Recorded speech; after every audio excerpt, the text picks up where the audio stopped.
Good evening, everyone.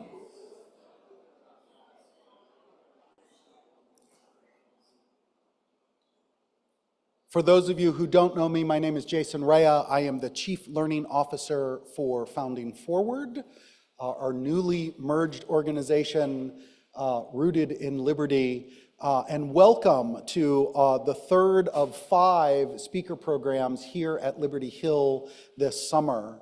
We are really thrilled to have all of you here week after week. I see some returning faces, I see some new faces, but we're very excited that you are here. For those who don't know, the reason we are here 5 times this summer is because those 5 weeks we will be running teacher programs, teacher professional development that are week-long programs that run from Sunday evening until late Friday morning each week. This week, our program is on the history of immigration in America. And so each week, one of the speakers or presenters is invited to give a public talk, and you are the beneficiaries of that. Now, all of that, the teacher programs and the public speaker programs are made possible by the individual donations that members and friends of Founding Forward make in support of our programming. And all of our programming is built on the idea of civic responsibility, on helping each generation to know and appreciate the freedoms and the liberty that they have inherited and their role as responsible citizens in passing that on intact to the next generation. And I think all of you know how important today that truly is. So thank you to those of you who are here, who have been supporting us, those who would like to start supporting us. My colleagues, Kristen Moran and Laura Kennedy, are here in the room, and they would be happy to tell you how you can do that. Format, we are going to have our speaker here at the podium for about 40 minutes, and then we're going to have about 15 minutes of Q&A at the end. We will have a couple of microphones roaming around the room.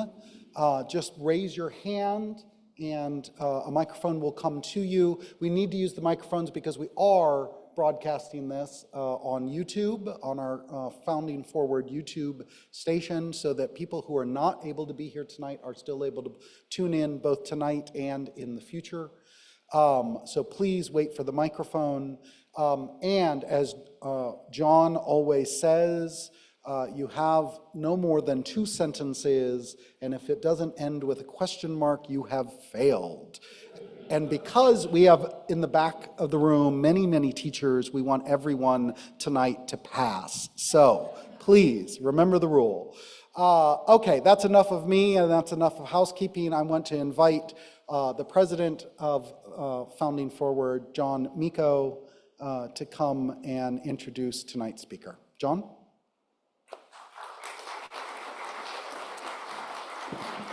Thank you, Jason. It is indeed a great pleasure to welcome back to Founding Forward, to the Union League, Professor Harold Holzer. I was just chatting with Harold, and I think either the first or second program when I started over 18 years ago, you were a speaker for something we called the Lincoln Symposium at the time.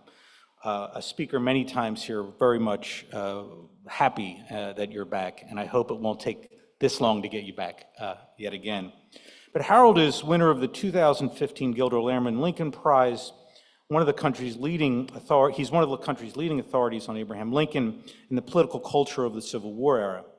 Prolific writer and lecturer, Holzer served for 6 years as chairman of the Lincoln Bicentennial Foundation, and President Bush awarded Holzer the National Humanities Medal in 2008.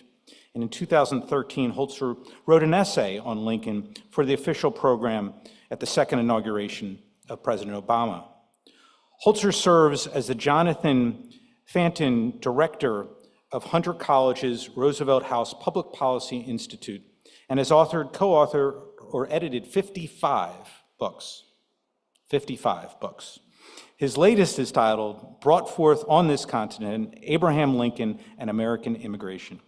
In it, he charts Lincoln's political career through the lens of immigration, from his role as a member of an increasingly nativist political party to his evolution into an immigration champion, a progression that would come at the same time as he refined his views on abolition and Black citizenship.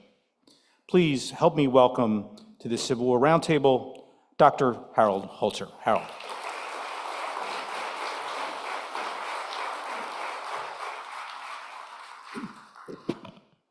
Thank you, John. Thank you all for coming out on a really strangely hot night. I mean, it's brutal out there, and you're really nice to arrive. I don't want you to think that John did not have me back in the 18 years since that first talk. That's not exactly, I mean, he has had me back a few times. So it's wonderful to be here. Congratulations on this summer series, which is extraordinary, and this wonderful place, which I didn't even know about until I got the invitation to join you. And it's, I'm proud to be part of this Founding Forward effort. Looking forward to speaking to the teachers tomorrow. And let's talk about Lincoln and immigration. And it is, as a few people told me on the book line earlier, it's a subject they didn't know about. And as a matter of fact, it was a subject I didn't know about in all the years that I've been writing about Abraham Lincoln, which is why I wrote the book. It took about 4 years, 5 years. And let me start talking about it by going back almost exactly 180 years ago, or 90 years ago. That's how Lincoln liked to count. And only maybe 24 or so driving miles from where we're sitting now, something unspeakable happened in Philadelphia, something that's been generally unspoken ever since, and that's where I want to start my talk tonight. And you're seeing a visual of it here. The date was May 3rd, 1844, and that's the date that a group of about 100 Irish immigrants tangled with a group of anti-immigrant provocateurs in the Kensington area of Philadelphia, a neighborhood stronghold for newly arrived Irish Americans, and also the site of relatively newly built Roman Catholic churches and schools, which wanted the privilege of reading morning prayers for students from their own scripture, a proposal that was denounced immediately by the anti-Catholic elite of Philadelphia, who then sort of twisted the request into, these heathens don't want to read from the Bible in the morning anymore. I mean, I still remember when there were Bible readings in school, and it was required, and the Catholic neighborhoods wanted to read from the Catholic Bible. Well, anyway, on May 3rd, the Irishmen's goal was to frighten away a group of anti-immigration nativist speakers who had kind of dared to mount a platform in the community to denounce immigrants, immigration, the church, and the Pope. As you see in this cartoon of the period, it's the Pope himself landing on the shores of America to take over.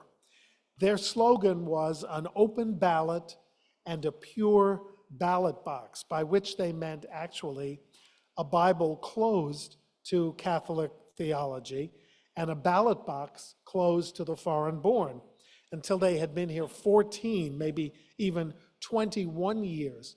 The requirement of the day was that an immigrant need only come to these shores, get off a boat in New York, Philadelphia, Boston, wherever, register his or her arrival, and 5 years later, 5 years, they could go to a citizenship office and become a citizen of the United States. Those were the rules from the beginning of this country until the 1880s and 90s. Anyway, back to the fight in 1844. The Irishmen chased the Nativist orators from the stage in Kensington, but the conflict didn't end there. What ensued were days of unchecked violence. Then the governor, as you may remember from the first slide, called out the militia, as you see in the lower left, to quell the riot. And the riots resumed. This was May, then there was another set of riots on July 5th, the day after Independence Day. And in the next 2 days, 3 churches were destroyed, a seminary, a firehouse, all burned down, and a collection of ancient religious texts either desecrated or burned or destroyed. The second riot ended on, couldn't be better, exactly 90 years ago, July 8th, today, 1844. The city's elites, I would say, blamed, most of them who were members of the Whig Party, which Abraham Lincoln also was, blamed the Irish for this disturbance, charging they'd started it, that they'd burned American flags, that they looted their own charred buildings. But the rival Democrats, and most of the Irish immigrants had joined the Democratic Party. Why? Because they were welcomed by the Democratic Party. Made a very good case that the fault lay with the Whigs, who were hostile to immigrants. Democrats now charge that Whigs had long fomented suspicion, that hate and hatred for immigrant communities, that they favored restrictions on the free practice of religion, they'd worked to extend the waiting time for naturalization from 5 years. And in some cases, they advocated banning all foreign-born Americans from ever holding local, state, or national political office. The only office that is barred to foreign-born Americans is the presidency of the United States, as you probably know. In fact, Whigs had supported crackdowns on immigrant rights, not only in Philadelphia, but in Boston and New York, and they'd done little to inhibit rioting and violence in those cities. Here's a banner of the day that talks about 21 years requirement for citizenship. Okay, in New York, this guy, when he wasn't painting portraits of blue bloods or tinkering with a newfangled invention he would ultimately call the telegraph, this man, Samuel Morse, was perhaps most famous for writing provocative books and articles denouncing foreign labor, foreign influence, and foreign immigrants. Nativism was not a fringe movement in the 1840s and 50s in the United States. So when does Abraham Lincoln, young Abraham Lincoln, come into the story? The answer is right now. In response to the prevailing idea that Whig political paranoia had indeed unleashed terror in Philadelphia. Not all Whigs were nativists, but nearly all nativists were Whigs, and Lincoln was a Whig, facing the challenge of answering the charge of bigotry against his own party.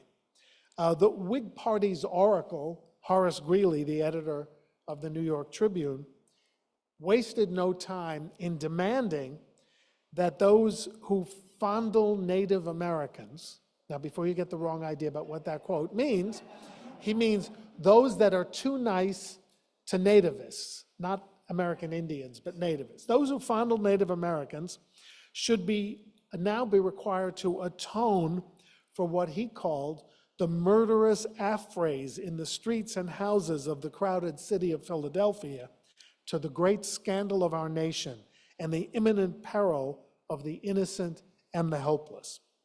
So in response, because Greeley could make or break political careers at this point, Whigs all over the country decided to hold local meetings and make it clear that they did not approve of the rioting in Philadelphia. And one of those meetings occurred in Springfield, Illinois, Abraham Lincoln's hometown. Lincoln was not asked to make the keynote address. That honor actually went to a guy who had beaten him for the nomination for Congress in 1844. But they were smart enough to ask Lincoln, this little meeting, because he was already a master at writing and conflict resolution. They asked him to write the words they would all sign up for that day, denouncing nativism. And this is the moment that inspired or required, I think we'd say, Abraham Lincoln's very first comments that we know about, first public comments on immigration, because he did write one obscure private letter, so obscure that I didn't include it in my book. I would have, actually. I'm telling you what a faulty, imperfect researcher I was. I should have gotten this letter. But he wrote it to his first law partner, John Stuart, 4 years before the Philadelphia riots, not meant for publication, because Lincoln, the state legislator at that time, was talking about the bankruptcy that had nearly consumed the state of Illinois because of infrastructure and public works bills that Lincoln had supported. They had overspent, and the state was really reeling from the economic impact. Building those public works projects, by which we mean almost what we mean today, rail projects, early rail projects, canals, and bridges, required workers. And guess where most of the workers had come from? Ireland. They were the ones who were building the bridges, not unlike the 4 immigrants who lost their lives in Baltimore Harbor. They're the ones who do the road work. Mario Cuomo, for whom I worked in the 80s, once told me, this is a segue, that his father had come here from Italy because he was told that the streets were paved with gold. And when he arrived here, he found out not only were they not paved with gold, but in most cases they weren't paved, and he was being asked to pave them. And that's what Mario's father was. He was a street paver. Anyway, Lincoln is saying to his old law partner, the Whigs say the canal and other public works will stop, but at least we will then be clear of the foreign votes, meaning Irish laborers. Because even then, and Lincoln was saying it privately, Whigs always believed that the Irish were casting fake votes, that they weren't entitled to vote, when in almost all the cases, they had achieved the 5-year residency.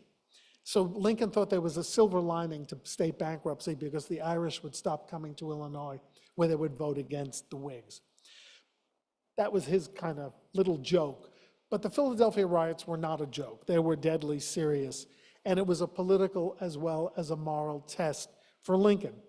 He passed the test, even though there was a prevailing view, as in this 1844 print, that the Irish had caused the riot. There were lots of Whigs who said that.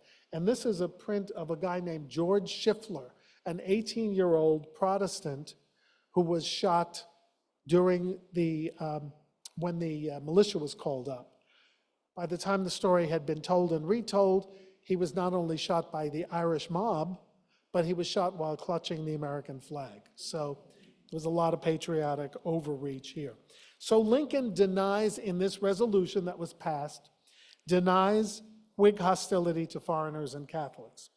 And he insists, and here's the key quote, that the path to citizenship should remain, quote, as convenient, cheap, and expeditious as possible, always. So Lincoln passes the test early. He's 35 years old and really just beginning in politics. Not that his sentiments moved the needle appreciably in Americans' shifting attitudes toward new arrivals, because 2 seismic events then followed the 1844 riots that made the situation even more volatile. The first was the potato crop failure in Ireland in 1845. The second was the 1848 failure of liberal revolutions in Germany and elsewhere on the continent. Within a decade, between 44 and 54, more than 1.5 million new immigrants surged into the United States. Those seeking food, the Irish, and those seeking freedom, the Germans. And there were people who were hostile to both, as you see in this period print, because they're battling for political influence now. Irish whiskey versus German beer, to put it down to its caricatured essentials. So the Whig Party fades, as we know, but the issue remains strong. The issue remains volatile. Anti-Catholic sentiment, and the early German immigrants were Catholic largely, followed then by Protestant immigration. By the 1850s, there was a formal anti-immigrant movement, the Know Nothing movement, which I'm sure most of you have heard of. Its club meetings were secret, but its growth was well publicized, and it metastasized into the political fiber of America. Know-nothings were elected mayors of major cities, including New York, governors of Massachusetts, congressmen from Pennsylvania, Illinois, Massachusetts, and New York. And the movement inspired this whole lurid literature about priests ravishing nuns or papist plots to take over the country. These were mainstream books that were distributed during heated political campaigns. Lincoln, who was a candidate for the US Senate in 1855 and again in 1858, had to choose, or at least confront this phenomenon, as he joins a new party, the Republican Party, committed to fight slavery expansion. Because now he has to reach out for allies at a moment when there is enormous organized hostility. This was not a campaign picture. They didn't have campaign pictures, and hopefully if his campaign organization had put out a picture, they would have suggested he change his tie for this official portrait. So Lincoln needs to reach out for allies in the 50s. He finds them not among Irish immigrants, but some among anti-Irish nativists. And Lincoln maintains during this period, when he's principally committed to anti-slavery, not to the immigration issue. I never suggest in my book that this was his principal concern, but it was a concern for everybody. So Lincoln says, I will fuse with anybody. He doesn't want to tell nativists they can't join the new Republican Party because he knows that the Irish aren't joining, and he needs people to fight slavery. In a famous letter, widely quoted by biographers ever since, to prove that Lincoln maintained a core hostility to nativism, he writes, and I wish I had a pointer because the famous line is in that first white, it almost looks whited out. It's a crease mark. But he writes, I am not a know-nothing. That is certain. How could I be? How can anyone who abhors the oppression of Negroes be in favor of degrading classes of white people? But Lincoln expressed this sentiment, which is so famous today among Lincoln people, in a private letter to his best friend, Joshua Speed. And we should always remember that Speed did not release this letter publicly until a year after Lincoln died. So he kept it secret for 11 years. No one at the time knew that Lincoln had said this. But he did say much the same thing to the abolitionist Owen Lovejoy, to whom he added, keep in mind, the Know-Nothing movement has not tumbled to pieces. Its elements are still needed by the Republicans to fight the Democrats and the idea that they're harboring of expanding slavery. This is Lincoln to Lovejoy. I fear an open push by us now against the nativists may offend them and prevent our ever getting them. As he said, I have no objection to fuse with anybody, provided I can fuse on ground which I think is right. Stand with anybody who stands right on slavery. But with that kind of non-discouragement, know-nothingism only becomes stronger. The next year, a nativist American party runs a presidential candidate. And there he is, Millard Fillmore, former president. And he wins 22% of the vote in 1856. That's a lot for a third-party candidate. It's one of the highest totals ever. So in 1858, when Lincoln challenges Stephen Douglas for the Senate, he finds himself squeezed into a political vice on immigration. The nativists don't trust him because of that Philadelphia remark that he made. But he shied away from condemning him outright, so the Democrats charge that he secretly favors restrictions on the Irish. He can't win on this issue yet because he's not being completely straight with all voters. And one newspaper, one pro-Douglas newspaper writes, Lincoln entertains a holy horror of all Irishmen and other adopted citizens who have sufficient self-respect to believe themselves superior to the Negro. So as you see, there's an element of racism involved in anti-nativism. Lincoln would disenfranchise every Irishman if he had the power.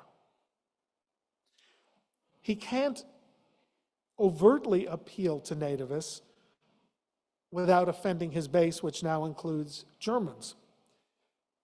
So where does he go? What does he say?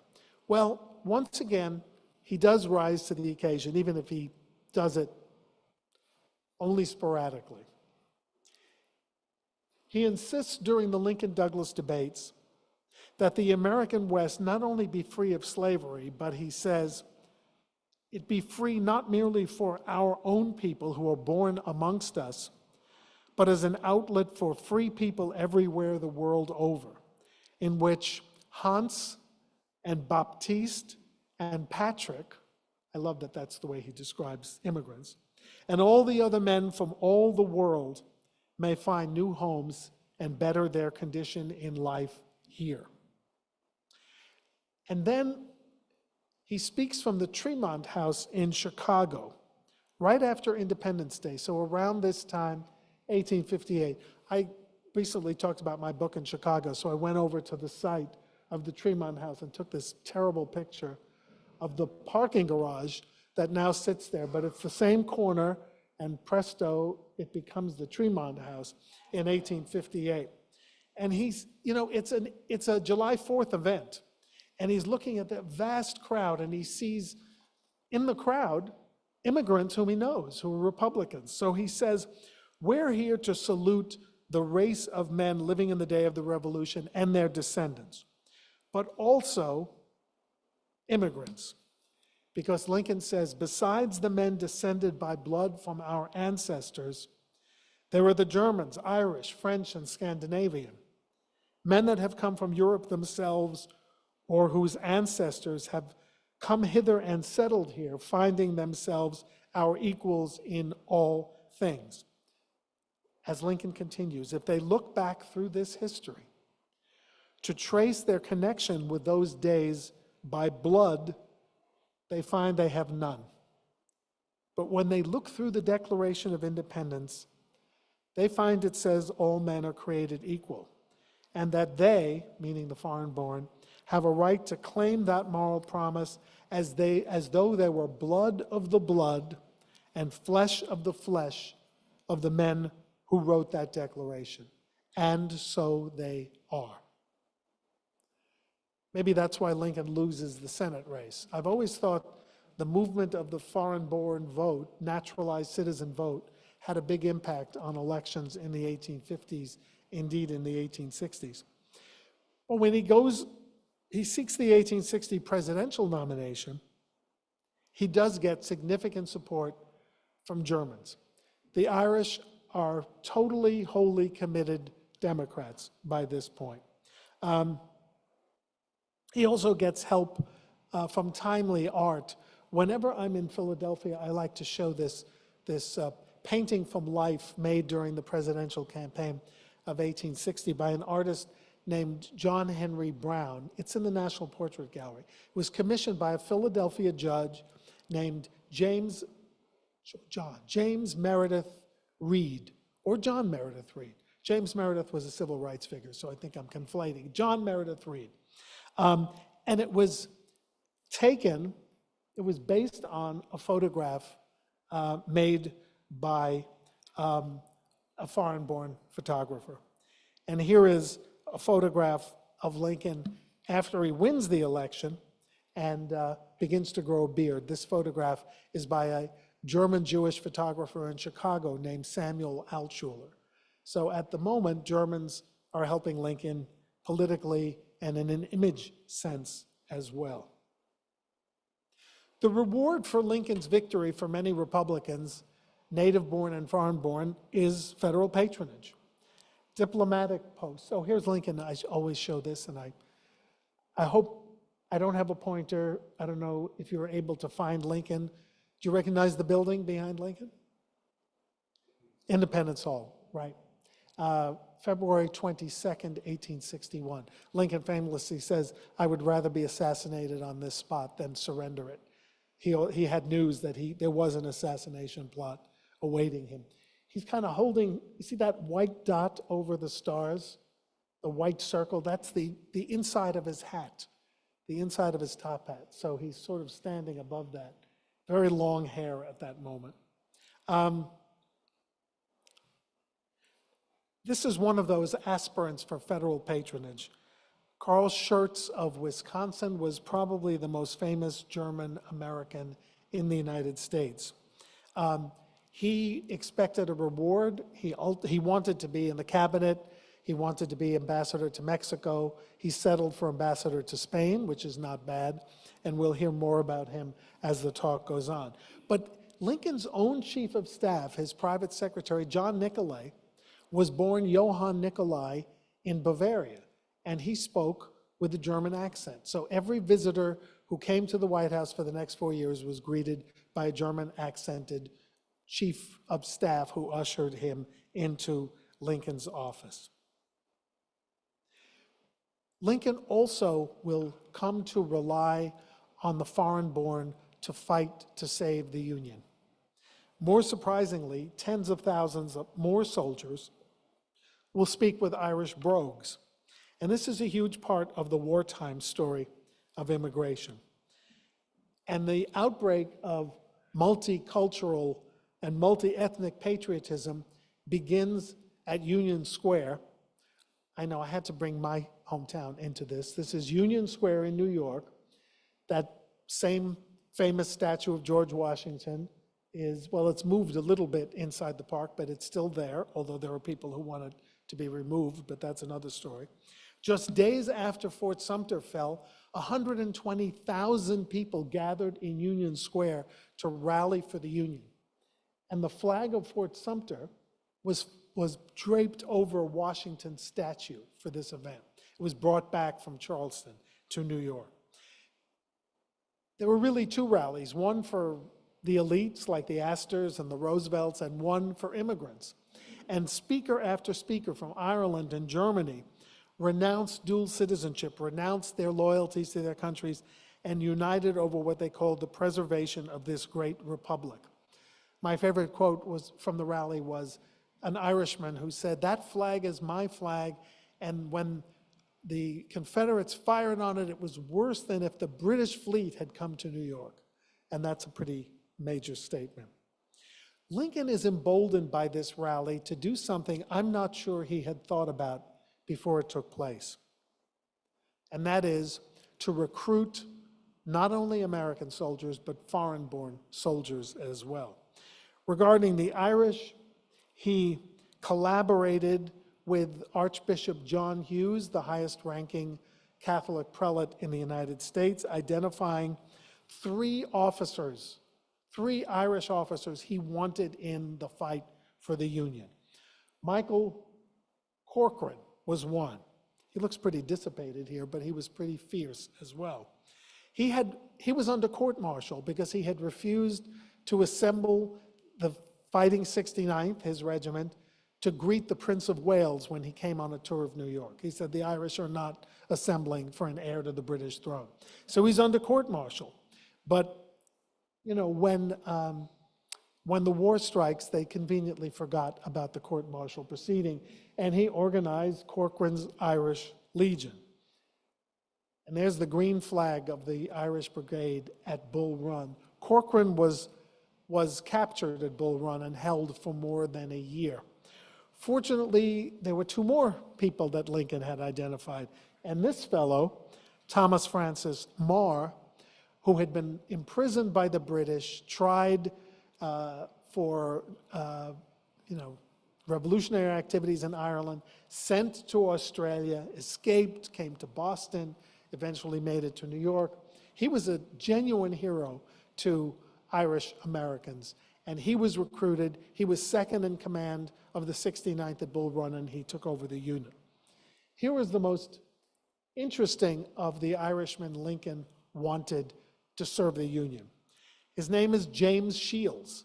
He was a Mexican War veteran, but also a longtime enemy of Abraham Lincoln. In fact, in the 1840s, Lincoln had, how do I tell this succinctly? He had broken up with Mary Todd. He revived their courtship by helping her write satirical articles about James Shields, which were really anti-Irish. He thinks he's a ladies' man, he doesn't bathe, he can't speak English, he's a crook, he's a drunk. It was enough to get them back together, and they got married. But James Shields was not amused. He actually challenged, well, he asked the editor of the newspaper that published this, who wrote that? And Lincoln said, give him my name, we can't give Mary's name, which is why she accepted his second proposal for marriage. He was her defender. And Shields challenged Lincoln to a duel. They actually, this is not a contemporary piece, it was published in about 1910. They went out to an island in Missouri called Bloody Island, because duels were fought there, and Lincoln got the choice of weapons, and as you see from what he's holding, he chose long broadswords as the weapon. And then he practiced by shearing off the branches of trees. And Shields said, maybe we should just shake hands and forget this. But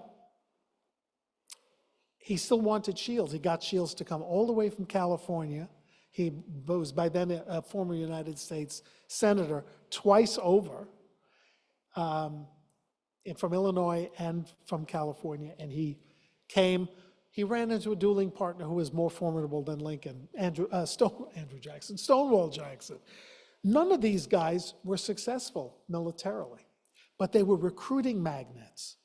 They inspired at least 130 or 40,000 Irishmen to join the Union Army, a decisive number. The Confederacy only had about 20,000 Irish soldiers and 20,000 who fled the South to go north, so it was a sort of an even balance. Now back to the Germans. 200,000 German-born soldiers in the Union Army. Even though there was a language rule on the books that you had to speak English to get into the Army, that was forgotten as quickly as Corcoran's court-martial. And who were the stars? Well, Franz Sigel was one, a Missouri general who inspired the phrase, "I fights mit Sigel." So many Germans joined up to fight under him.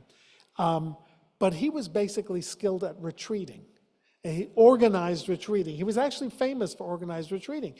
But he was mocked eventually because he didn't win any battles. He retreated from battles. And he became known instead as the Flying Dutchman, which is one of my favorite appellations of the war. Again, unsuccessful, but inspired recruitment. So did this guy. It's a terrible picture. It's the only picture I know. His name is my favorite name from the war, Alexander Schimmelpfennig. And he's a Philadelphia guy. In 1862, Lincoln told his Secretary of War, I want Schimmel, what's his name, to lead a brigade. And Stanton, his Secretary of War, said, you don't mean Schimmelpfennig. He's a terrible general. And Lincoln said, it doesn't matter. His name will attract so many Germans. I don't know if you know that at Gettysburg on the first day, I was just in Gettysburg a few days ago. Schimmelpfennig retreated through town with leading his men, but then took a hard right in an alleyway and spent the next 3 days hiding in a pigsty under a porch in Gettysburg. Carl Schurz finds him on July 4th and says, Alex, I thought you were dead. And Schimmelpfennig said, No, I was right at the pigsty right over there. Schertz was so forgiving, he wrote in his memoirs that poor Schimmelpfennig only had animal food to eat for 3 days. Well, that's what you get when you're in a pigsty, I think.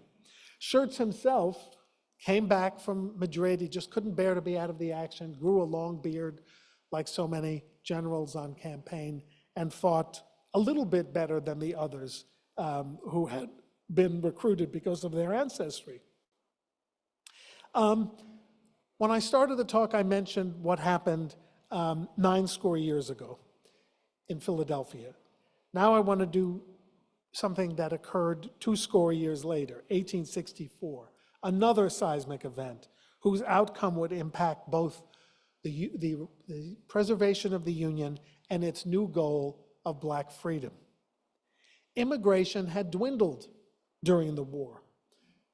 No one really wanted to come to a nation at war with itself, especially with the prospect of being dragooned into the army, because the draft applied to immigrants as well as the native born. In December of '63, as the re-election year approached, Lincoln proposed a revolutionary bit of legislation in his annual message to Congress. And I think it's been ignored for too long, which is one of the reasons I wrote the book. A federal program to encourage immigration. What makes it important? It was the first ever federal program to encourage immigration. The same way he'd couched emancipation as a war measure, not as a philanthropic one, he proposes immigration reform as a means of enlarging both the military and the civilian workforce, each depleted by military service, death, injury, illness. He proposes the first Federal Bureau of Immigration. He proposes enlarging the Castle Garden Immigration Station in Lower Manhattan. This was before the days of Ellis Island. This is the building through which 70% of immigrants arrived in the 1840s, 50s, and 60s. He wanted more regulations on passenger ships because each passenger ship saw casualties. The conditions were so horrific in the steerage. Here's how Lincoln justified immigration reform. Jobs were going unfilled in the United States, and as he said, tens of thousands of persons destitute of occupation are thronging our foreign consulates, offering to emigrate to the United States if essential but very cheap assistance can be afforded them. This noble effort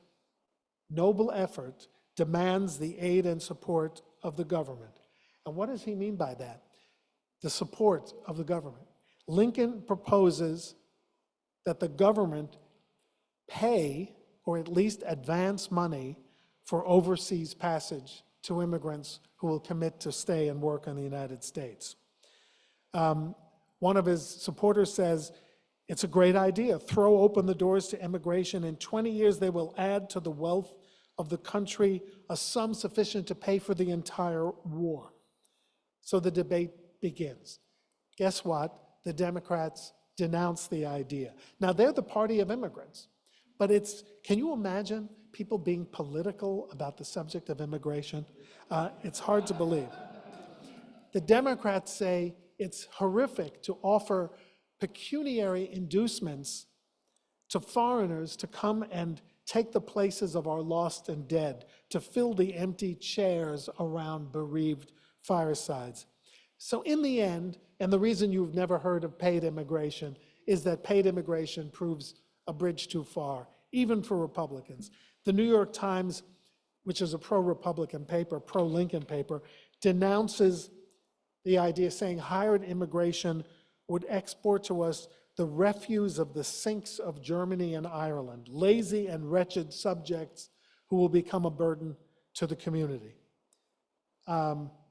Anyway, Congress drops the idea, but they do, and this is also hard to imagine, Congress actually hammers out a compromise bill, and then all the people who wrote the bill actually support the bill instead of saying, I never heard of that bill that I wrote 2 weeks ago. They do pass the bill, and Lincoln signs it. Again, we're in the anniversary year, July 4th, 1864, almost exactly 160 years ago. And the flood of immigration resumes. It does work. In fact, it works so well that Castle Garden now becomes an object of suspicion in England. This is an English cartoon, and if you look in the center of it, you see Irish immigrants being lured to join the army right off the boats by being given whiskey, right? It's always an ethnic slur. The weird thing is that the Germans are being lured by an Oompa band standing on the wall there, as if that's enough. Immigration results in indeed more people to work, as Lincoln hoped, in farms, factories, and mines, and to join the army. Lincoln still has a problem in that election year. I know you've all heard of John C. Fremont's third-party candidacy for the presidency in 1864. It was actually the result of German dissatisfaction with Lincoln. Why? Because he had fired General Sigel. There was still resentment over that. Fremont's candidacy eventually dissolves. And in his next annual message, and last as it happened, Lincoln says, and this is a key statement, "I regard our emigrants as one of the principal replenishing streams which are appointed by Providence to repair the ravages of internal war." So think of it. He had once said in a private meditation that God willed that the war continued. He said that if God gave the Union a victory at Antietam, he would issue the Emancipation Proclamation.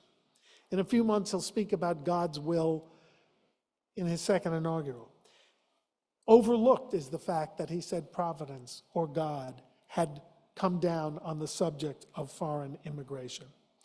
The new bill, which which is signed in 1865, is the last bill to encourage immigration for 100 years. So not until 1965, when Lyndon Johnson signed a bill aiming at providing opportunities for Southeast Asians who had been uprooted by the war, all of the immigration laws were restrictive. Lincoln didn't live to sign it into law, but in an eerie reminder of the multiculturalism he had supported, he died in the home of a German-born tailor. He was attended on his deathbed by a Latvian-born doctor, and his assassin was killed by a British-born soldier commanded by an Irish-born captain. The Irish captain said, "Don't shoot John Wilkes Booth," but the British-born guy didn't listen to his Irish captain. The conspirator's execution was managed by a German officer and photographed in grisly fashion by a Scottish-born cameraman. And in one of my favorite stories, his remains at City Hall in New York were watched over at the very top by Thomas Francis Meagher, the unsuccessful commander of the 69th, who was still an Irish hero. And beneath, on the ground floor of City Hall, is a German chorus singing odes from Wagner as Lincoln lay in state on the stairway above. One of the youngsters who waited on that long line to see Lincoln's remains was an Irish teenaged art student named Augustus St. Gaudens, who got to look at Lincoln's face in April 1865. And the result, as you may know, was this great statue in Chicago, before which the first son of an African declared victory in his presidential run, Barack Obama. Actually, the smallest Lincoln image was done by, the image for the copper penny was done by a Lithuanian immigrant named Victor Brenner. And that's because under Lincoln, the face of America had changed. But I went back as I finished the book and asked myself, did Lincoln ebb and flow on immigration because of political concerns? What What was at his moral core on this vital subject, which still consumes us in an unresolved manner today? I go back to the talk in 1858, in which he suggested that the foreign-born had equal access to the Declaration and its benefits, as much right to share the blessings as those who were the blood of the founders and their descendants. Now, I've been admonished not to be political in discussing immigration, but it's really unavoidable that Lincoln never said that immigrants were poisoning the blood of the country, but enriching it. He offered open arms to immigration. To enhance democracy here, he worked to import the foreign-born to America.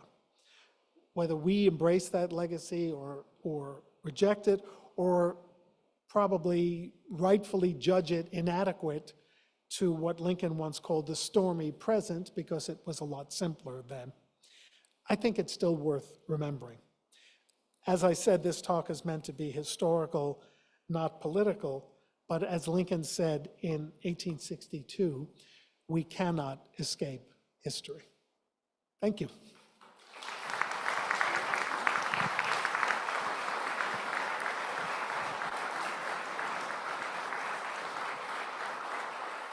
So we have a few minutes for questions. If you have a question, please raise your hand.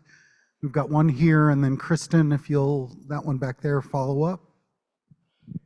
So the argument over immigration today seems to be largely a conversation about illegal immigration. Mm-hmm. Was that an issue back then, or was all the debate simply about how many folks to allow in and what their role would be? Was there a problem of people getting to the country illegally? I think the question was, more of the controversy was around voting illegally, the 5-year limit. Lincoln's private secretary, Nicolay, who I showed you there, actually never followed up and got his American citizenship. This is a recent discovery by a 100-year-old Lincoln scholar named Wayne Temple, who was one of the great researchers in the history of the Lincoln field. Nicolay never got a citizenship paper, and he did cast a fake vote in 1860 for Abraham Lincoln. It was a question of whether the 5-year rule was adequate or even meaningful. Anyone who came here on a ship or over a border or from the Pacific could take up residence, register, and become a citizen. So it was all legal. It wasn't illegal. But the question was 5 years residency, 14 years residency, 21 years residency, or never citizenship. And that was a similar debate. But it's a good distinction. It's a fair distinction for sure. By the way, Lincoln also supported giving citizenship to any Mexicans who had been caught in the Mexican cession, the land that was acquired by the United States after. I mean, it was only a few thousand people, so not a major issue. I think there was one here. Yes, thank you for a wonderful insight into, obviously, Abraham Lincoln and his times. A question I have, if he was scrounging for what turned out to be substandard military leaders, why did Lincoln turn down an offer to raise a regiment and come to America from the most famous general in the world, which was Garibaldi? Okay, it's in the book. It's a great story. I couldn't tell everything because I'll buy the book. Getting the eye here about the time. So, first of all, there was a Garibaldi Brigade formed in New York, consisting of Italians, Hungarians, and Czechs, I think. And it was led by a colorful guy from Hungary named David Dutasi. And they named themselves for Garibaldi in the hopes of getting Garibaldi involved. It turned out that Dutasi was actually a man named David Strasser from Germany, who had been a convicted horse thief in Germany. And when he got to the front as a cavalry officer with the Garibaldi Brigade, what was there? Nothing but horses. It's like the Willie Sutton line. Why did he rob banks? Because that's where the money was. Suddenly, Dutasi is seeing thousands of horses, and within months he was drummed out of the service for stealing horses. And he spent the rest of the war in Sing Sing. So that's the first Garibaldi experience. There was an idea of having Garibaldi raise a regiment. And a diplomat, a Lincoln administration diplomat from Europe went to Italy, that part of Italy where Garibaldi lived in kind of retirement. He was pretty beaten up, even though he was only in his 50s. He had been wounded. He was kind of a wreck. And Garibaldi misinterpreted the offer. He thought he was getting command of the entire Union Army. And when Lincoln and Secretary of State Seward heard about his misinterpretation, they had to send another diplomat to disabuse him of that notion. And in between, he also demanded the right to emancipate all enslaved people as soon as he arrived on the scene, and B, a salary equal to that of the President of the United States. $25,000 a year, a lot of money. So Garibaldi stayed in Europe. And who knows how he would have fared here? No one was sure. Other questions? There are two back there.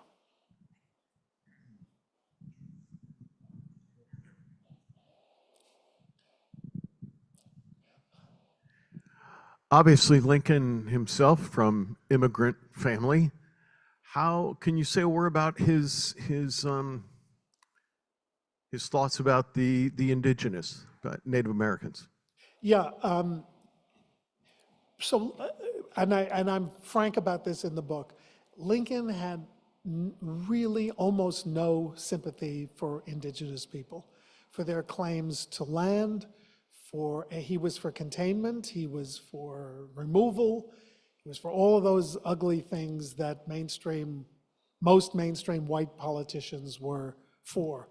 And I think it was born of personal experience. He fought, the only military experience he had was in an Indian war, the Black Hawk War. And although he said the only blood he ever lost was from mosquitoes in that war, he saw wounded people, and it stirred his blood, as it did most white young men in central Illinois in that period. But also, I think it's worth remembering that his grandfather, the first Abraham Lincoln, was killed by an American Indian while he was farming, and that his killer raised a hatchet on Lincoln's father before the future father's older brother shot the Indian assailant. It was not an organized or military action. It was one Native American against one settler. And Lincoln, that was part of family lore, that an Indian had killed his grandfather, had killed Abraham Lincoln the first. So it helps explain his hostility. On the other hand, although he was for containment, well, I'll tell you two more things. One is he had this extraordinary delegation of Indian chiefs at the White House to urge them during the war to turn to farming because the hunting was not going to be good where he was sending them, essentially. I wanted desperately to get that into the book, so I found a story about another German opera singer who was performing in Washington, who Lincoln saw backstage and said, "You must come to the White House one day." And he actually came that day and saw the Indians, so I got to say that. The big rap against Lincoln, and you see it every Indigenous Peoples Day when another statue is painted with the orange letters 38, is that Lincoln authorized the mass execution of 38 Sioux Indians in Minnesota in December 1862. What's forgotten is that he pardoned 120 of these people. It was a military action. He did not condemn to death anybody who had fought against soldiers, only those who had killed or raped women or killed children. And it's a mark against him in Native American culture today. But he would not allow the executions to take place before Election Day. He said, "I'm not going to hang Indians for votes." Mixed record. Last question.